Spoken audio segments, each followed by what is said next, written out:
पहले जैन पंथ बना, 2800 साल पहले बुद्धिस्ट पंथ बना, और 2200 साल पहले क्रिश्चियन पंथ बना, 1450 साल पहले इस्लाम की स्थापना हुई, 353 साल पहले खालसा पंथ की।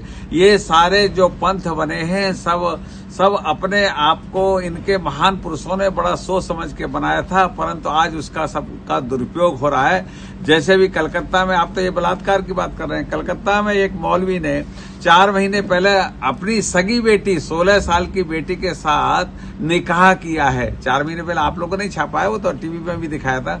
उसने कहा हमको रात को सपना आया और हमने अपनी बेटी के साथ निकाह किया है।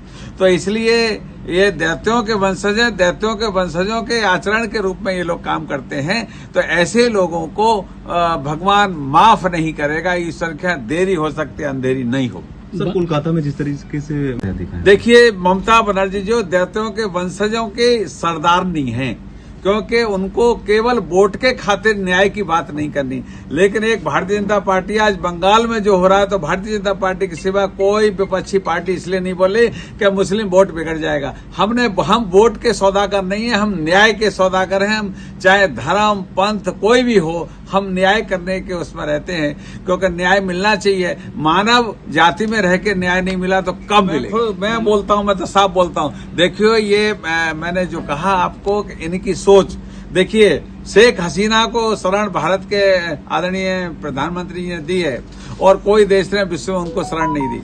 आप बताइए, मैं आपके माध्यम से पूछना चाहता हूं कि आप अपनी माँ बहन की बेटी का कोई अंग वस्त्र ऐसे प्रदर्शन करेगा? कोई करता है क्या? क्या मानवता है क्या ऐसी?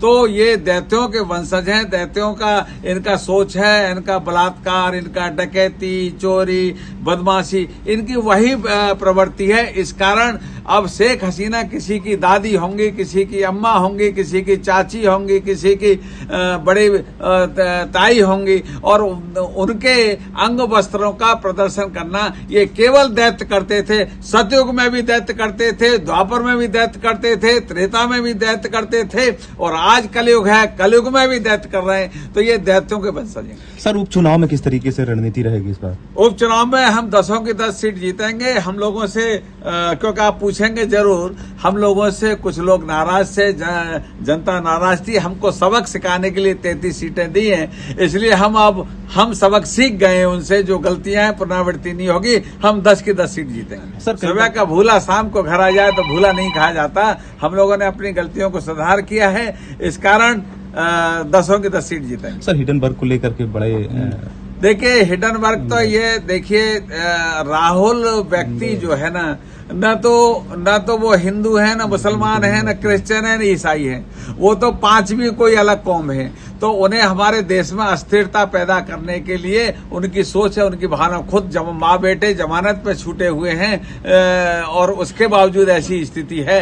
ये इस परिवार ने इस देश का सत्यानाश किया, और इसने सत्यानाश औरंगजेब के रोड बनाए और महमूद गजनवी के रोड बनाए, लेकिन इन्होंने महाराणा प्रताप को दर्शाया नहीं, क्योंकि हमारे इतिहास को इन्होंने नहीं पढ़ा है। ये देश के गद्दार हैं।